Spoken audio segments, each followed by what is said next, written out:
Hello and welcome back to another episode of Supercoach Insider. My name is Ben. And I'm Chris. And I'm Swizz. And thank you for joining us. It's our team-by-team analysis series. People have been waiting around for a week going, where the fuck are ya? Well, guess what? Some things happen in life and you just have to wait your turn, ladies and gentlemen. But we are back. We're going to get a whole bunch of content recorded and out on the line. Is it on the line, Chris? It's what you do. You get a photo and you put it on the line. On the line. Right, great movie. But before we move on, SC Insider 100, you can find us on Facebook, Twitter, and TikTok. All the audio platforms as well, so Spotify, SoundCloud, Stitcher, you name it. And on the YouTube, Chris. Search for Supercoach Insider. I've been smashing it over there, and thank you for everyone tuning in and all the comments as well. Negative and positive, we like them all.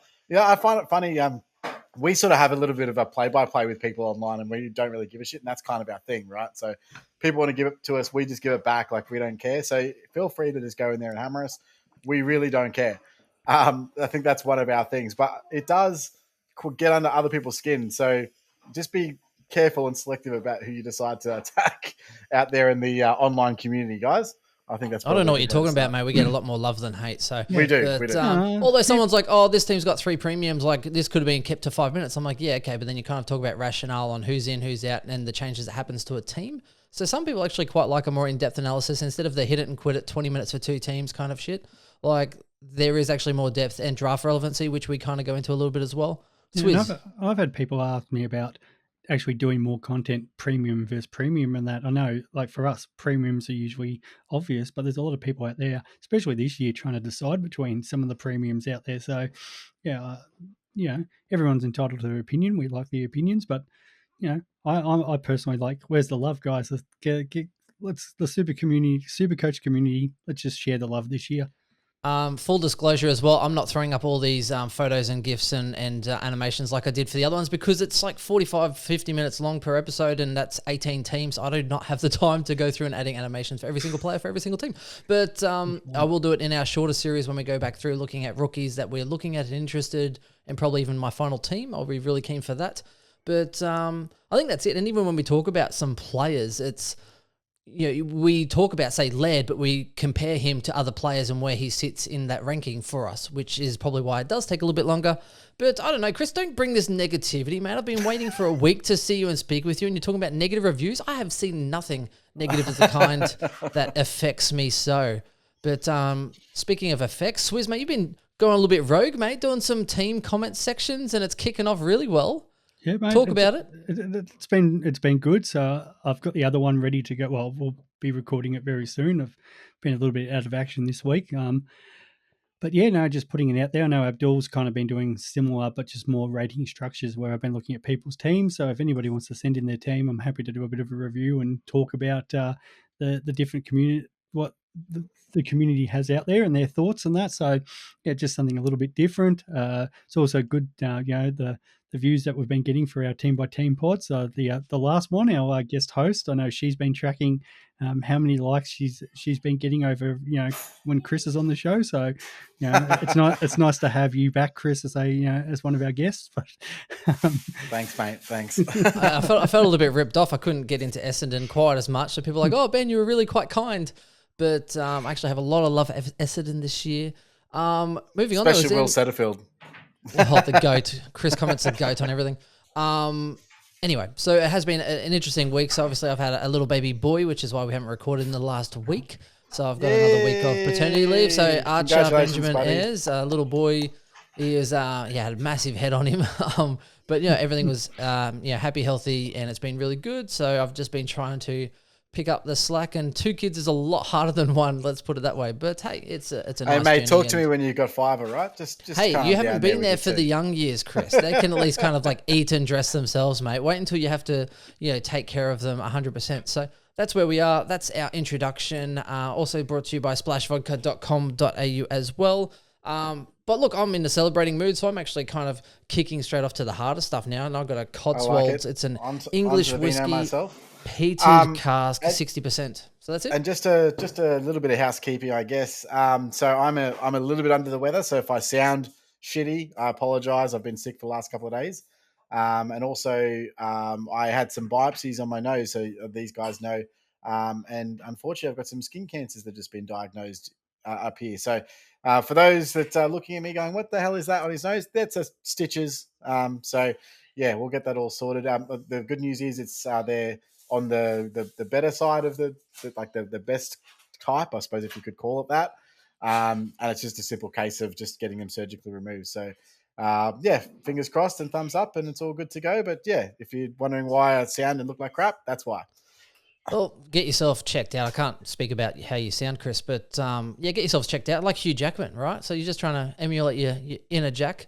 Yeah, get yourself checked out. Now, that is a nice long-winded 5-minute combo, which it's nice to get out there with the people. You've been waiting for a week and all of these things. Fremantle Dockers are very much on people's radar. There's quite a lot of moving parts. Speaking of moving parts, let's go through the ins and outs. So they bring in Luke Jackson from Melbourne, brought in Jago Mira from Hawthorn. Corbett came from the Gold Coast, some nice little, steak knives, if you will. They also brought in, so they drafted like Hugh Davies, pick 33, Draper, Category B rookie, Tom Emmett, number 41 in the draft, Noble, probably with a K. So I'm going to say Noble. Apparently it's a hard one. Noble. Noble's a hard one to read. Liam Reedy, rookie draft. Corey Wagner is probably a really important one there, and Conrad Williams, so a couple of rookies or late picks.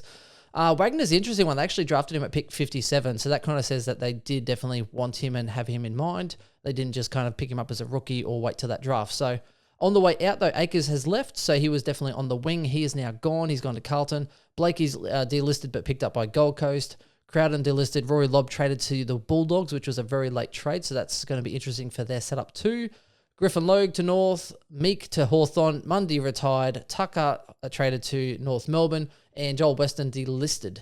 So, geez, you'd be a bit unlucky to be delisted with all the people going out of that club, but there is definitely a lot of change, a lot of moving parts, and it's really good because some of those depth players that were probably fringe best 22 or when fit, best 22, it now sees the like of some of these younger players that were drafted, 1 or 2 years ago actually getting a better gig and getting some more time as well, which is why I think a lot of the interest is there, plus some of that natural scope for development. So when we have a look, there last year they had 15 wins, 6 losses. They went at 117%, beat Western Bulldogs in the first final, and I can't remember who beat them in the second final. Chris, you should have jumped in. Unlucky. So their draw, they actually played. It was such a forgettable game. I actually didn't remember that we played them in the finals. Oh, fair enough.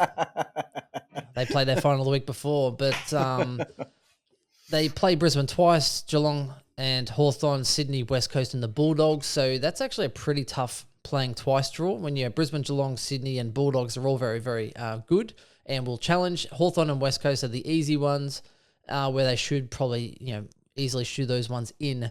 Now, the start of the year is very interesting, and I know Chris will be really keen to talk about a specific premium in a second, but they play Saints, North Melbourne, West Coast, and Adelaide for those first 4, which I think is extremely juicy because North Melbourne, West Coast, and Adelaide are 3 of the, let's say, bottom-end teams. And then they play the Suns with the Dogs in Brisbane after that. So a little bit harder for a couple games. And then the Hawks.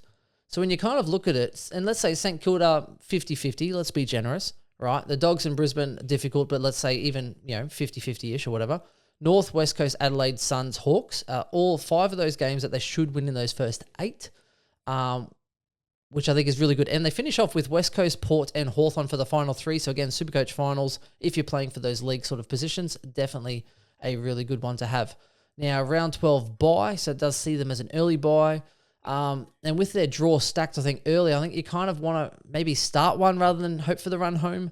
But it's definitely an option to kind of look as an early upgrade if you don't start a Brayshaw or someone and they start firing off. Speaking of Brayshaw, segue, let's go straight into this premium. Brayshaw, Chris, why don't you tell everyone why Brayshaw should be in everyone's teams as a midfielder? I really like Brayshaw, and if I have that sort of 610K spot in the midfield, that's the guy that I think I would be starting with. And the main reason is that start. So he averaged 123.4 versus bottom 8 teams last year. And one of those bottom 8 teams was St Kilda, where he got 189. That's the team that's coming up first. Now, there's a bit of conjecture over how St Kilda go about that this year. And I'm not sure. I don't think, was Steele back at that point? Because I know he missed some early games, Steele, last year, didn't he? So I'm not sure if Steele was playing when Brayshaw went at 189. But yeah, he killed him, absolutely destroyed him, and that was the game that I just went, why didn't I have Andy Brayshaw?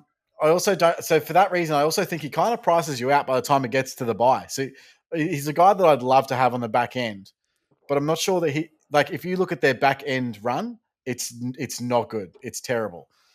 So I don't think that he's a guy that if you want to bring him in, you bring him in at the bye. I think he's a guy that you start with him and you ride him for the whole year. Because I don't think you're going to get value out of him at the bye if you're paying top dollar and premium price for him. But I do really like Brayshaw. He's obviously got another cog to go. He's likely going. Let's be honest. He's going to be the captain of that football club. Like I think that's pretty much guaranteed. Like I'd be very surprised, very surprised if it's anyone but. Swizz, where do you stand? I reckon there's someone else that could probably take it from him.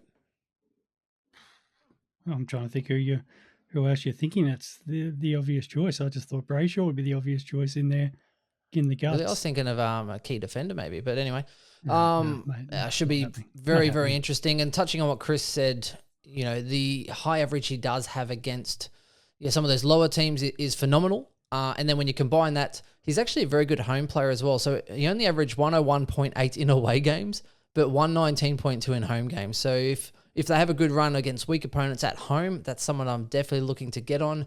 On the flip side, let's talk about a couple of negatives, and one's a half negative, half positive, but 59% of the time he went 100 plus or more, which means 4 out of 10 games he was actually going under 100, which for a premium at that price isn't really great to me. A lot of those were like 90s, 95, 96s. They're not still a sub-ton, but only 9% under 80, so it does have a really good floor about him.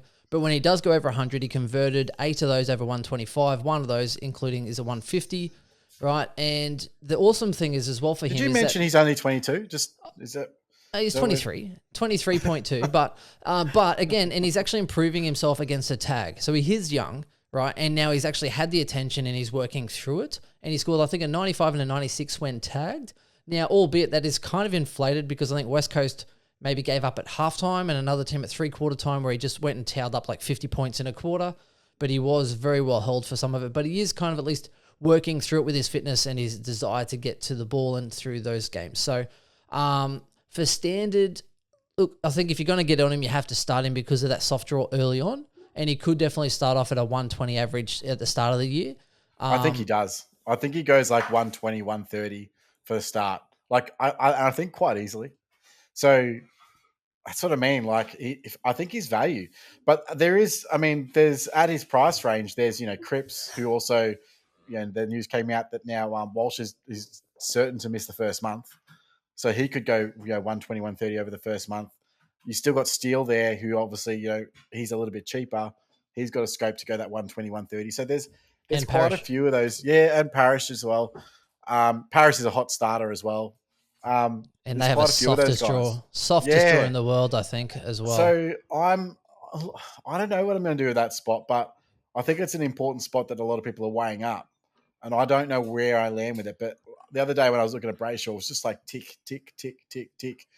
And you've also got natural development. So at the end of the day, all of those guys that I was speaking about, Steele, even Parrish to a certain extent, and Cripps, they're probably peaked. That's probably where they sit. Brayshaw could have another cog, and we haven't necessarily seen that yet. Now, does that come when Freo start winning again? Because if that's the case, I'm sorry to say, I think Freo are going down, and so that's my biggest concern is that they have a soft draw, but are Freo a better team, or are they a worse team this year? Well, I can tell you that he actually averaged 3 points more in losses than wins. Interesting. Which is interesting. However, again, that home factor, it's like a 19-point swing or whatever it is, so he scores a lot more at home, which is definitely something to take into consideration. Now, the hardest thing for me, Swizz, before I get to you, the hardest positions at the moment for me to muster, just speaking of the midfield, the M3, M4, particularly M4 is a hard one to navigate. Now, if Green's at M4, then everything's a little bit easier on that part. But generally speaking, it's like, well, you pick a few and then it's a little bit harder to kind of navigate around that M3, M4 Swizz. Yeah, well, I agree about that regression thing. I think this is Freo setting themselves up long term. A lot of those guys who were best 22, Akers, Logue, Tucker, Mundy has been doing it for so long. Even Meek was playing quite a lot of footy last year. They solid footballers, but they've gone, okay, we've got a lot of talent, and we'll talk about some of these rookies coming through soon. But I think they haven't been disappointed to move some of these fringe guys on, get a A grade future superstar in Jackson into the team, let some of these young fellas have an opportunity. It might not happen for them this year, but 2-3 years time, we're going to be talking about Freo as a genuine premiership contender, and I think that's where they're at with that. The other thing I don't necessarily like about Brayshaw is because of that sort of 50-50 nearly split between his good scores and his, those 90s, if I'm spending that much money for somebody, I want them to be either a VC or a captain option. Now, the problem with him, he isn't a captain option because you don't know which way you're going to get it. But he would be a great VC option. Unfortunately, because of Freo, they play a lot of late games. Their first 3 games are Sunday games. One's a Saturday night. But, it's always, if they started the year Friday, I'd be so much more on Brayshaw than, but no one in Melbourne is watching Freo on a Friday night, mate. Sorry, no one in Melbourne's no one's sitting down on a Friday night in Melbourne to watch Freo. No, I think that's it. That's that comment until I see that consistency from him, where I can go, okay, you become a captain option. I'm looking at maybe 3, maybe the 4th premium, but probably 3. So that means he's one of them. So I don't personally have the faith that he can be a captain option. I think he'd be awesome to have. If you're in a draft or something like that, and he's playing a weak team because he's going to go massive in those games. But yeah, that's where it comes down for me. Swizz, that comment is so underrated. If you're picking a but if you're think about it, if you're picking a premium, right, you're pretty much locking yourself out of someone who can be a VC option. Now, if you're only starting 3 or 4 premium mids and you don't have faith in them to be a captain playing lots of late games, then they can't be in your team. They just can't. You want to try, let's say you're going Clary or Laird, and that's my captain. That's your top tier player who you can bank in and week out. You need to pick some other premiums that play before them predominantly. And with that, Brayshaw, with all the late game Swiss, underrated, mate, because you can't pick him. No. I know you can, but as in if you stack it up and you play 4 mids or 5 mids, or 4 mids with Green or whatever, or 4 mids and Hopper, then maybe yes. But that not VC anyway. Is another. Yeah. There's another option. Definitely, we talked about this last year. The only difference between you and I, Benny, in ranking was because how good your captain choices and VC choices were last year. You were the GOAT of the captain choices. I was the complete opposite, and it like affected me. And I think, what did we work out? It's like 400 or 500 points difference and stuff. So it is a big deal because rankings get so close. A lot of the Supercoach community, there's nothing much between. And so that's my thing of going, and I still think Brayshaw is he's going to have those dominant games. And if you're loading up in the midfield and you're going 5 deep, then no problems. I think he's great. But if your structure's only maybe 3 deep and then I'd be looking elsewhere. Yeah, it gets a bit more difficult. And Swizz, that's with me. Remember, we watched the Essendon Lions game and I was like, I could take the 124 from Clary or whatever it is. I'm like, but I'm going to the game. I was like, let's just roll the dice on Neil, and he got tagged the whole game and scraped his way to like a 96, which we should have taken. Let's move on out of the next sort of premium bracket, guys, because let's face it, they do have a few, and particularly a few people worthy of noting. Now we're going to probably pile these next couple together, probably because they're not really standard revenant, but they are premiums, guys. So Sean Darcy is a ruck, 562,000. Luke Ryan as well is a defender for 531,000. Both of them have played 90 to 95% of the last 3 years, so they are fairly durable, which I find funny about Darcy, considering I wouldn't have expected him to play 90% of games. Maybe because he plays and then gets subbed out injured, could possibly be a factor. But where do we sit at the moment, particularly because I think there's question marks on both of them for standard, even for draft. As far as the value that they're currently at, I'm not sure that they're getting there. Swizz, what do you think first? Swizz, lead on Darcy, and then I'll lead on Luke. But, Chris is the Luke Ryan specialist. I was actually hoping you were going to go that. I was hoping you were going to go that order too. Mate. There's the one thing with Darcy and it's Luke Jackson's come to town. We've seen him split a little bit with Meek last year. Meek probably playing a bit more forward than what Darcy was. But in everything that we've seen preseason, Jackson seems to be playing midfield, playing ruck. I think they kind of want to lock him down more in another position. But with their sort of, now that they've lost Lob, which is one of their main forward options, and there's talk about Nat Fyfe playing out of the square to sort of cover that. But it wouldn't surprise me more to see 50-50 split. I think Darcy starts in there, but well, Longmuir it's actually hard. said it'll change on any given week. Yeah. So even then, there's no guarantee. Nah. It's pretty much on matchup, how things Take are me going, out. and it can change any given week. The only hope we have, and I don't like wishing injuries or something on anybody, but is if Darcy was to start the year playing 50-50 forward or something like that, picks up forward status, and then if Jackson, for whatever reason, injured or suspended or something like that, that's where Darcy would be like, his ownership would change from 1% to 30 overnight. But to start off with, unfortunately, it's no. The other issue is, Chris, on Darcy quickly, 42% of games he went over 100. So basically, that's nearly 6 out of 10 he's going sub, 26% under 80, right? But then he goes big when he goes big. So he had 4 scores over 125, 2 over 150. You want to be there. Yeah. Well, when he does, you want to be, right? Yeah. Same as like Petrarca. He just has this massive ceiling and goes huge and then kind of peters off a little bit. But with Darcy, it seems to be the whole hog or, no hog. So it makes him hard. My thing with Darcy is that, let's say it's 3/4 time and you want to make a tactical sub. Are you taking off Darcy or taking off Jackson? Taking off Darcy. Darcy, slower. 100%. And I said this today, like you would want more run, right? You want more mobility around the ground. You don't want it less than that. Carlton's actually confirmed your theory, Chris. Carlton has confirmed your theory today, saying that they will start Pitney in the ruck and De Koning will be probably starting forward, and then De Koning they see as their main ruck. So they'll start, and they've already said that they'll start Pitney and De Koning will start forward, and then they'll sub in fresh legs, and then De Koning will ruck. And this is the same thing with, say, Cox and Cameron, for those looking at, say, that, is that, they're going to sub off Cox. They're not subbing off Cameron, So, you just got to be wary of the one that you select in those 2 ruck systems if you're going that way. But I just can't see Darcy. Subbing off Cox, or it's a bit hard to hear.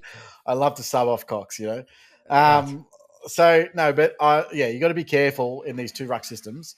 And I think that Darcy is an absolutely no-go at all. Like, not even a starting option in the realm of starting. For those that are looking to start him, I'm sorry to say, but that's just a really bad choice. It's really, really okay. Bad. And Luke Ryan, your favourite man for 531K? Luke Ryan. So, I mean, what we know from Luke Ryan is that his scores are propped up by his kickouts. So the big conjecture over this preseason has been who is going to be taking most of the kickouts.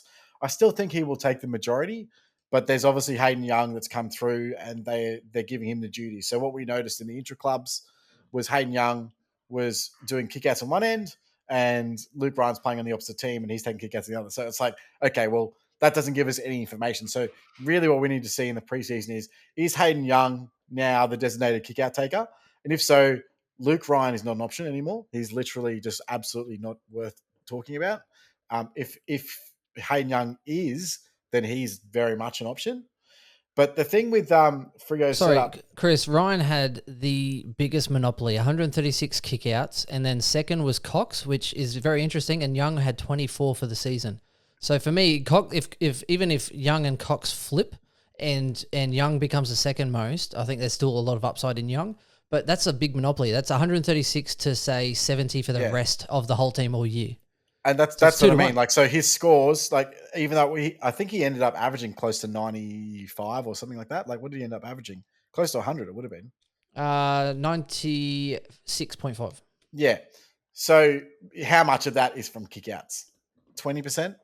So if he gets that, if that deducts or changes substantially, then his scoring is going to plummet. So I just don't think he's an option.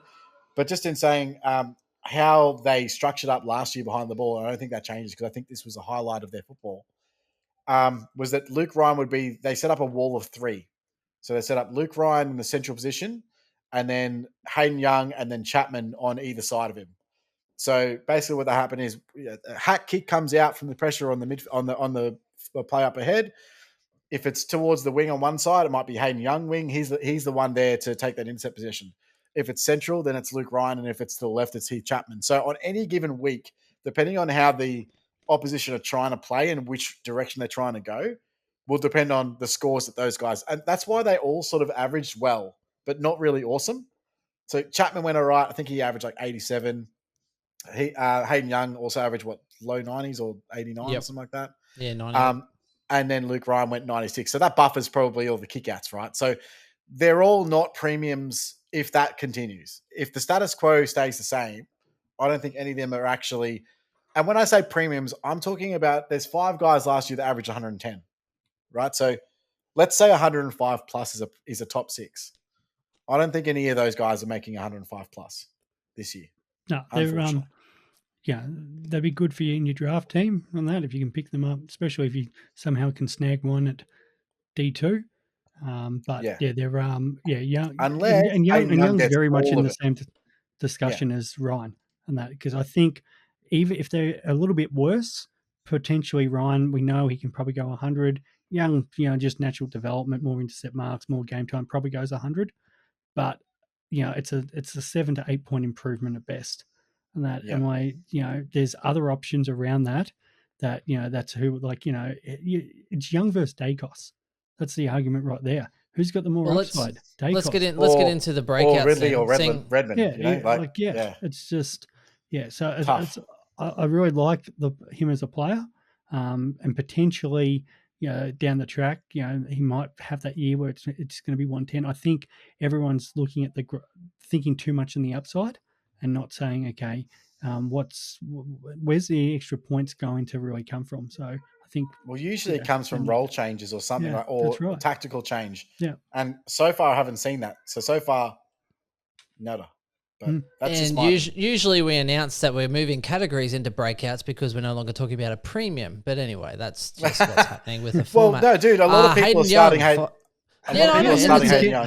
Young as a premium. Okay, fair enough. I didn't have him as a premium, but Hayden Young, defender, 508,000. He is handcuffed to Ryan in this chat because absolutely, I know, but at least a price or something would be. Oh man, he's over 500k as a defender in 10% of teams. I don't know what more you want as a premium.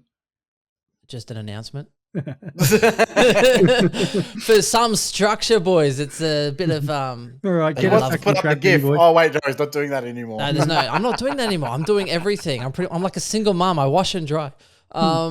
Okay, so with Young, Longmuir did say he's taking a massive step forward as half-back, so he can win the ball in one-on-one, but also distribute it well. It does come, again, a little bit more kickouts. Can he get that 10% more?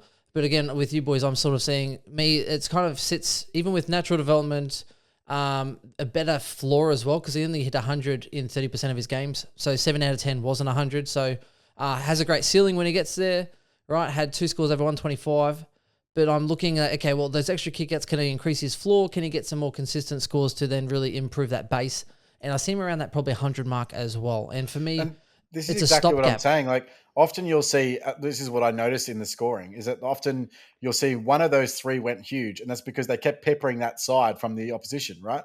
There's one game I remember, I was watching Luke Ryan intensely, and I needed him to get like a 90. All I needed was a 90, and he ended up on 75, by the way. And Heath Chapman got like 136. I was like, what the fuck is going on?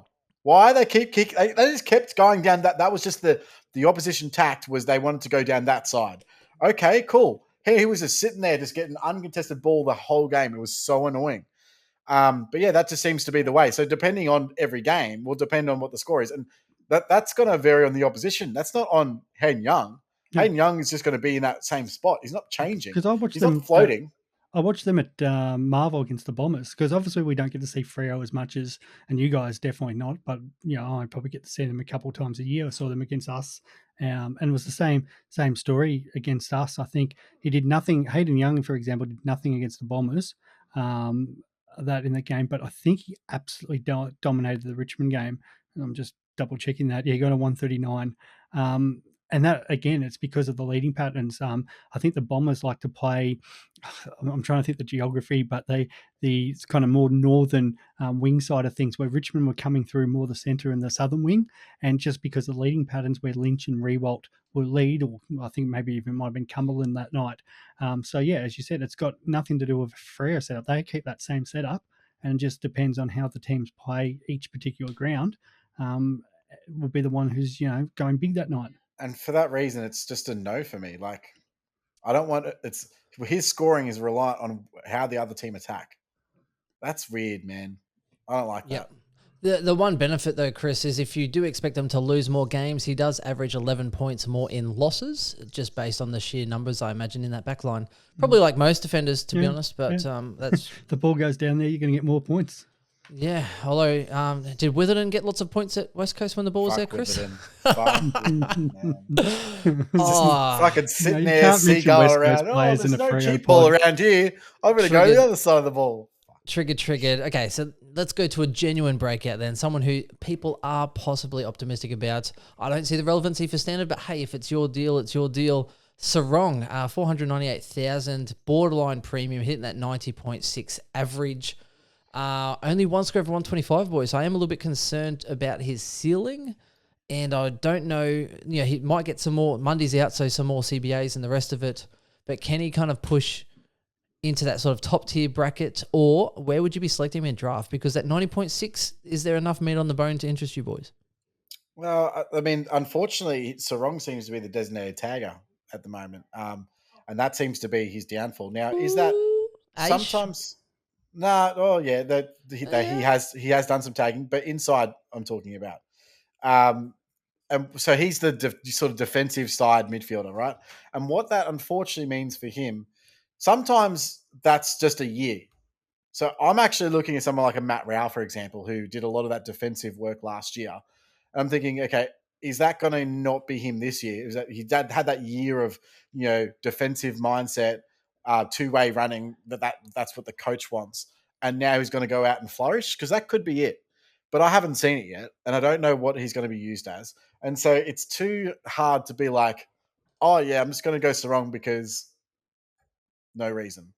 Like there's no he's not gonna. He's getting enough CBAs as it is to score well, isn't he? So that's not necessarily the issue. The issue is the role he's playing when he's playing inside. So yeah, he's not going to be their number one. And people compare him to Lachie Neale at a young age, and I guess that could be almost true in that he's kind of now in Brayshaw's shadow. So Brayshaw's the main guy. He's the guy that they're going to look to get the ball in the hands of. And Sarong's probably never going to be that, maybe unless he goes to a different club and then becomes the number one guy like Neil did. So, yeah, to me, it's a no-go zone at all. But in draft value, sure. But, yeah. 100 plus maybe in draft. Sarong, though, 66% of CBAs, so you're kind of right in that aspect. I will handcuff him with James Aishas because we won't talk about him. Otherwise, I don't even think he's draft relevant unless you need someone who'll probably go 80 plus, simply because of some comments that were made. He did do some run with rolls. I think he tagged Clary after halftime on one and was really quite promising. And funnily enough, he's actually been tipped to spend some time more inside rather than outside or in defense, which he has done previously. So could be caution for some other mids in the comp because I find it interesting. Was on the wing, came inside, but they're tipping him to get some more inside mid-time, boys. And I think that frees up probably two wings, to be honest. If Akers is gone and Aisha is probably going more inside, then I think that could open up a couple of spots for people on the outside.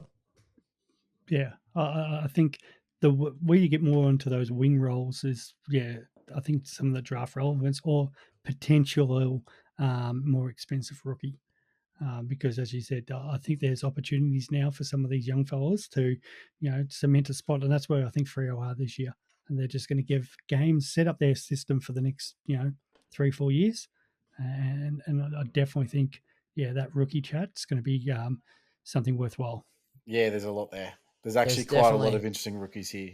There is. I think I've got about 5 maybe that are possibly worthy. Nat Fyfe, let's go into mid prices. So Nat Fyfe is a forward mid, 313,000, quite highly owned at the moment. It's a very, not contentious, but definitely one where people sort of sit either side on the fence or kind of hopping on the fence, waiting for a spark to come, because at his best, he is very, very damaging, right? At his best, he is an extremely good contested player that can hit the scoreboard on his day if he kicks accurately. But it's very interesting. I listened to an interview on him the other day where he spoke about, the captaincy and his role, and he was on some podcast. And pretty much he said he had to change his mindset and kind of let go of the player that he was to become the player that he will be, which I thought was extremely interesting because he is playing forward, right? The coach said, oh, well, he knows how to play mid, so if we need him, we can, throw him through the midfield a little bit and the rest of it. But I think they're kind of trying to set up the new system going forward. Now, if he gets some midfield time, 30%, I think he could still kind of maybe get close to 90 or 100 and maybe be worth it at that price, right? It's definitely tempting. But he's been training forward, spent a lot of his match sim and intra-club forward, and he pretty much spoke about he's dropped some kilos. He's trying to learn all of the forward craft all over again, getting told where to go in the leading patterns and learning all of this stuff. And he pretty much says like he might fail and learn in order to kind of become that player for the future. So that kind of concerns me a little bit because when they did the intra-club, the reason he was forward so long is I think they tried to get him in the midfield and he's like, no, I need to go forward because he knows he needs to work at that craft. And he actually kind of pushed himself into the forward line to get some more practice. So that kind of flags a little bit of a red caution for me as far as, he's been working on his kicking, great, but it does provide a few question marks where he's not sure and he's going to probably figure it out as he goes. That's the caution side. The benefit is definitely the early start to the year because if you can kick some goals, boys, it's definitely going to be against like North Melbourne, West Coast and the rest of it. So he could start off well. Yeah, mate, no, he's in 38% and it really should be below 10. If Freo right now were, a year further in the development of these young fellas and you could see them going, okay, Nat, we need you to, jump into the midfield to help us win some of these games to make sure, we're getting those 4 points, then 100%. But yeah, first game of the year, I'd be shocked if, that one player who's going to be in the square when the ball bounces for the in the forward square, I think that'll be him leading out. I think, at 31 years old, they're sitting there going, okay, it's not this year.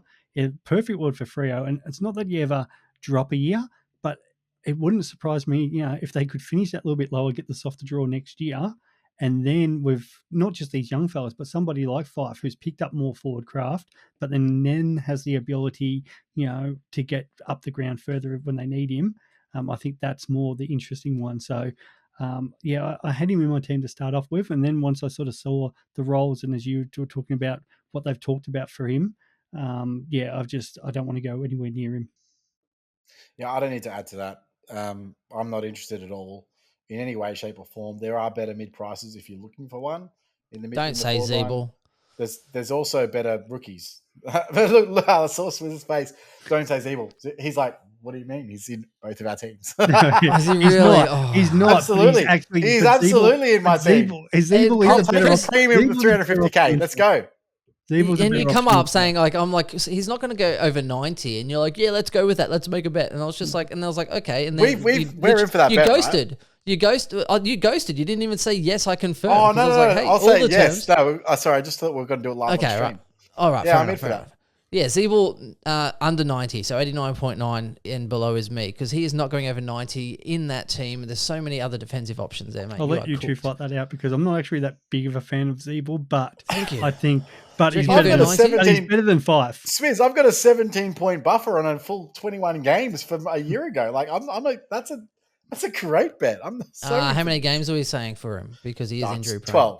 12. It's got to be 12. Now that's a 24-round season or whatever it is. Yeah. Hang on, so 12 is now halfway, 23. So 13 should be no. 12 is exactly halfway. Don't they play? Oh, that's right, because they play 23. Okay, fair enough. Yeah. So 11's not, but 12's over. Yeah. Fair enough. That's much better than my bet with Swizz.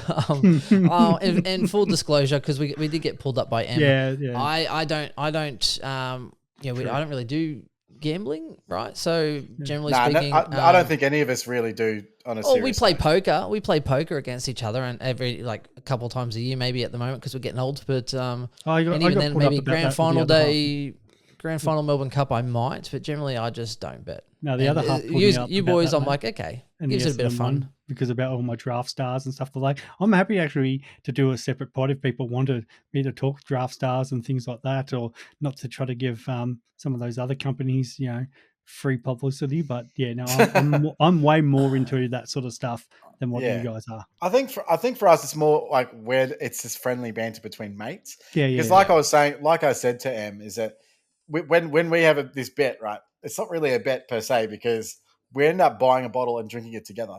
It's not like it's like actually, okay, I think bought the last bottle, time but I owed you, but you ended up. I'm like, well, I can either give you a $50 bottle, which probably won't be great, exactly. or you can come and take like shots and actually have some samples of some grand actually final. expensive whiskey, and you'll get your money worth that way. So. And it was on grand final day when the lads get together, and like it's a social thing. It's not like we never do it as actual like money or anything like that. It's always a social thing. I don't mind losing $50 to a friend to a instead mate. of to a company or something. I hate that. That just doesn't. I don't like it. Or if you go to the casino, you've got your little bit of money, and someone's like, "Oh, all in," and you're like, "Do I really like my hand for $200?" I just, not for me. Anyway, but anyway, let's move on. Yeah, more responsibly, I suppose is probably the ultimate thing there. So anyway, Swizz and Chris both think Zeeble is better than Nat Fyfe for a similar price point. I think Zeeble's about 37,000 more. I'm still possibly tempted. It's probably about 37 points more per game as well. Just saying. Look, I'm possibly tempted. And it's funny because you say 37 points. That's how much less Fyfe averaged last year than the year before. So, oh really? There you go. Yeah. Wow. Interesting. So, I could be tempted. He's a great player, but again, do watch with caution, ladies and gentlemen. Speaking of caution, let's go into a few rookies here. Now, I'm going to start on the higher end because there's two that are a little bit more expensive. And they're ones to maybe monitor, but I wouldn't be jumping early to kind of jump in. Now, apparently, Neil Erasmus is $230,000 as a mid. Apparently, looks really great. He was a high draft pick. He's been looking really good in the preseason and definitely one to monitor because... He's going to get games early, man. He will get games. But again, it's an awkward his price. Yeah, and what's his role? Correct. I think he probably plays too much outside to warrant. But so in the match sim, they basically were playing... the primary mids against Erasmus, Johnson, and these guys in there. So, like, I'm not sure if he's in the team, is he getting CBAs or is he just playing on a wing or is he playing half forward? Like, what's his role? What's his output? Is it enough for warrant that 230,000 price tag? I think eventually he's that inside mid, but he's not like your normal inside ball. Like 190 centimeters is perfect to be in there. But he's still sort of that 80, 82 Ks. So I think he's still got to put a little bit more meat in the bone. A couple, pre-seasons in the gym. So, he's not going to get pushed off the ball as much and stuff. I can see him eventually being part of that midfield group. But, they've got options to rotate through there at the moment. So I think he'll get opportunities, but it's not a good, he's going to be, I think, next year he's going to be that annoying price. He's probably going to be like 360, 370, 380, something like that. And we're going to like, oh yeah, Erasmus is going to be, in that midfield now. But it's not this year. See, now when we talk about role, there is a key difference, right? So if someone's a pure midfielder, they're first string. Okay, so like Dom Sheed was first string as far as the midfield rotation, right? So Parrish, Merritt, first string rotation. Then you have the others that might come in and they still get CBAs, but they're kind of second tier. They don't go, it's not their first choice, but you still need more people to kind of have a second tier or a third tier to get some CBAs as a blend, right? Now, the same thing happens with, so Erasmus, him and Johnson, it's like, cool. Someone watches that game going, oh, they had all these CBAs. And it happened with Perkins for Essendon. Pure CBAs, pure midfield, 100% on baller. It's like, okay, well, that was for the second team. And he was playing against, like Perkins was up against Merritt, Parrish, and Setterfield.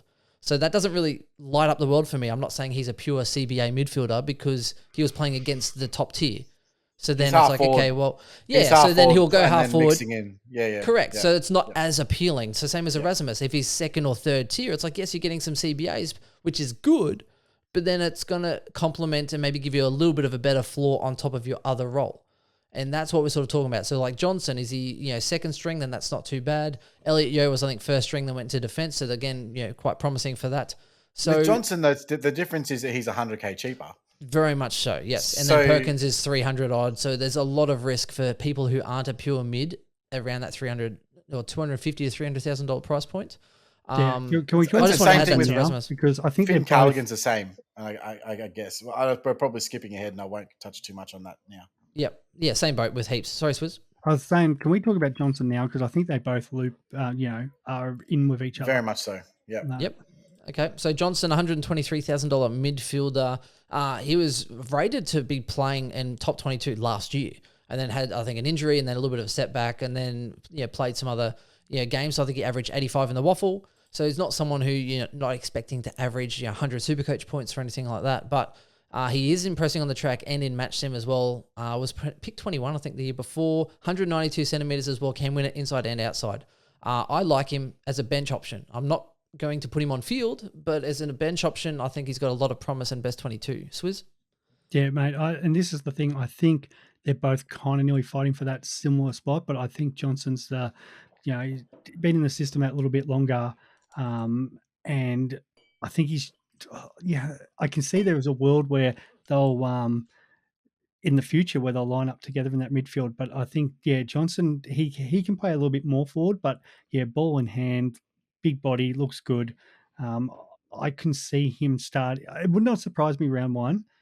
It's Brayshaw, Sarong, Johnson in there. Now, I think it's more likely Johnson either comes off from the half forward flank and rotates in there at some point or comes off the bench. But I think they'll want to get Johnson first crack because just that little bit more, because we talk about being in the system, I feel like a little bit longer. Johnson also benefits from the fact that Brodie's never going to get 80% CBAs, right? Because he just can't. His tank just will not allow it. I personally, I think that he's the number one bench option of the year, but we will obviously wait to see what happens. But so far in this preseason, he looks to be the best bench option in your midfield, and I can't see any reason why I wouldn't have him there at this point. I don't think I've had a team without Someone's him. going to pull that out for me because I know Erasmus went earlier in the draft and was technically the higher quality player, and they actually have been in the system the same long. So I apologize for that, but it's I just feel like they're in a way they're kind of, you're right, Chris. They're kind of similar in a way, but I feel like Johnson's just that little bit better classier with ball in hand at the moment, and everything you're reading preseason seems to be he's ahead of what like Erasmus in that sort of role around the midfield where, as we talked about before, Erasmus probably might get a little bit more outside. Yeah, and we said about Will Brodie, because of that tank, he's going to get opportunities. Yeah, well, there's wing spots there, and I do think that yes, can I touch Erasmus can get, yes. So Erasmus possibly on the wing. The other one with the wing spot, I think, is definitely highly spoken about, and I think it's his, to be honest, boys, is Liam Henry, 200,000. Training on the wing, put on some size as well. I think I saw a photo of him in the preseason doing some boxing and stuff, and I was like, who the hell's this guy? And when it was Henry, I was like, holy crap, I remember Henry as this real skinny kind of forward guy. Put on some kilos. Akers is gone. If Aisha's going inside as well, I think that wing is his. He's fast enough. And I also think, because I think he's coming out of contract, Melbourne are talking about trying to lure Henry to Melbourne because he's awesome friends with Pickett, Cozzy Pickett. So I think they're kind of trying to lure him across. Pickett's going west, man. That's happening. No, but if they can get his best friend across. You're 100%. There was some rumours about this trade period. They get his best friend. And I don't know if it was Freo just trying to put the rocket up Liam Henry, but there were some rumours coming out about Henry possibly, I don't know if it was just interest or Freo maybe looking at their options and stuff like that. Maybe it was needing to get the Jackson deal done, and maybe that's where the link was. Do we offload Henry to help get Jackson?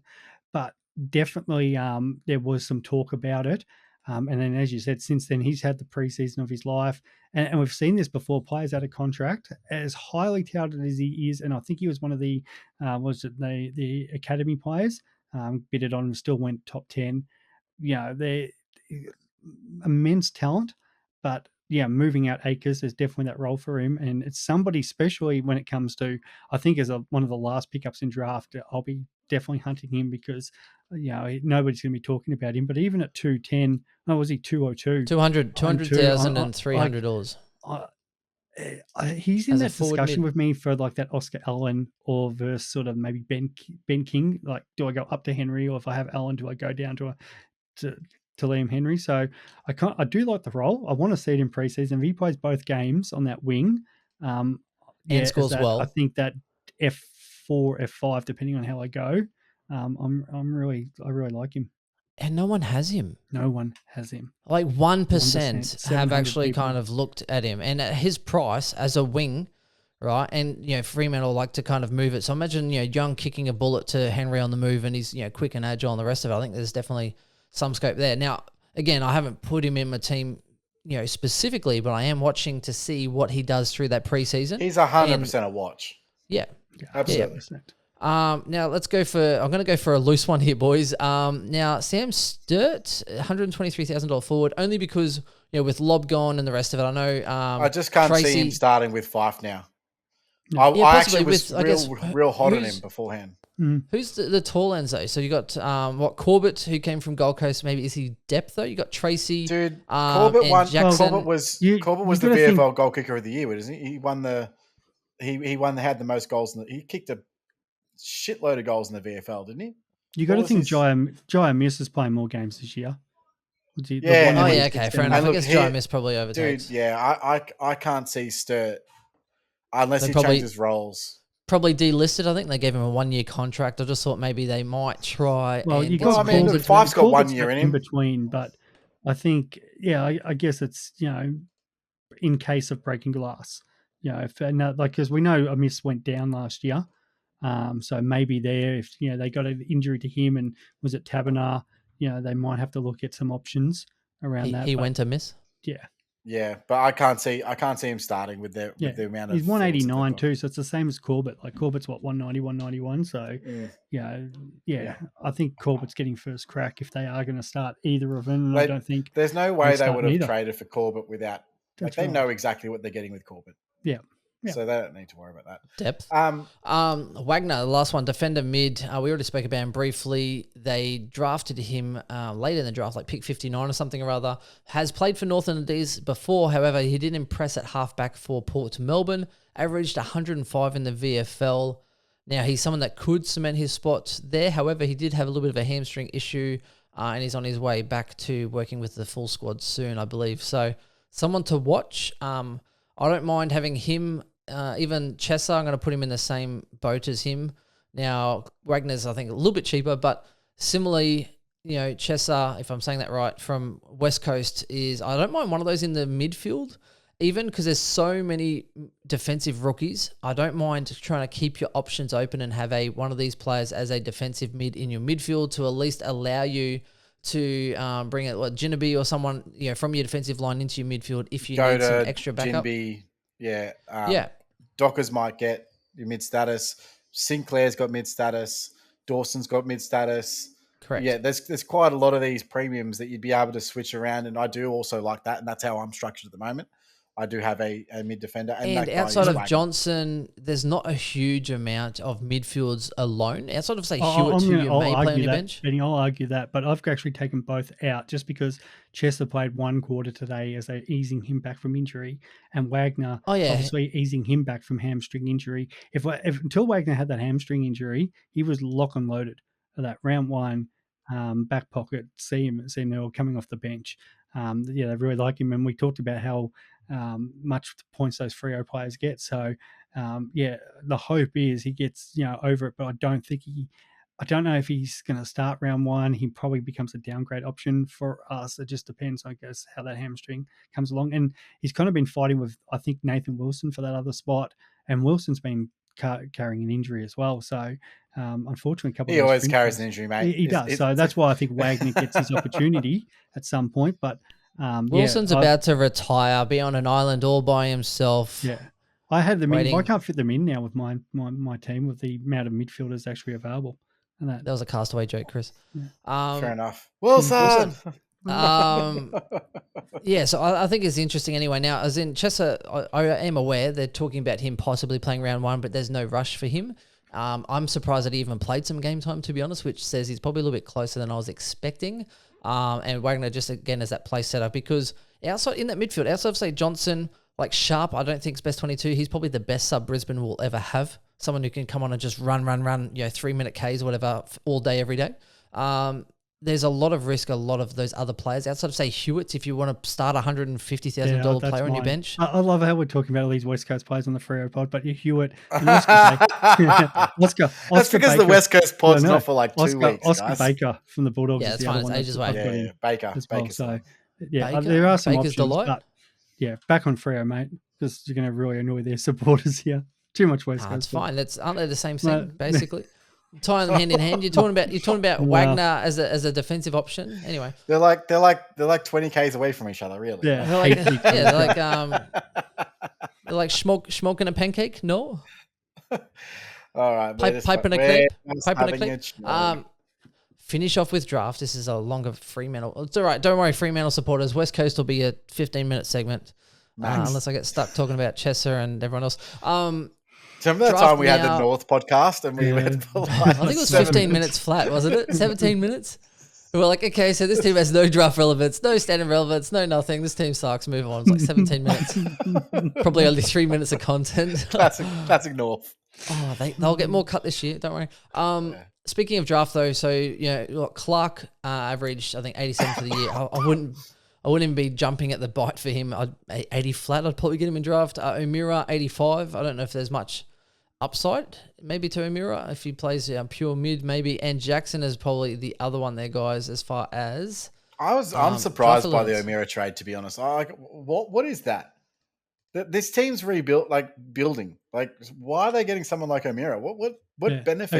Actually, we've talked all about the Johnson and Rasmus. Oh, they'll get their opportunity, and I've completely forgot about O'Meara joining them, because it's like, why? It just makes no sense. But I guess first bounce. I take that back. Brayshaw, Sarong, O'Meara in that midfield of that. It just Will Brodie coming off the bench. Like, how is it not? It just I don't know. It's just interesting. O'Meara's a good player, but it just doesn't make. Is he though? Yeah, if you want to draft one, maybe Nathan O'Driscoll. No, that's a serious question. Is O'Meara a good player? Because I just never seen it. Have you seen him be a good player? I've seen him early at Gold Coast. I think he went nuts, didn't he? Definitely seen him in patches. He went. He had a 5-game stretch there. I'm sure he's a great player. Oh, come on, boys. He's not Harley Bennell. I'm sure he'll do much better things at Fremantle. Anyway, I think that probably wraps us up. Am I right? I think that does. We need to move on from Fremantle. Look, it's our first one back after a week, so bear with us. That's it from us. We'll talk to you next time. I don't even know who's next. Start with the G's. Get with the homies. That's it. We'll talk to you soon. Cheers, guys. Bye.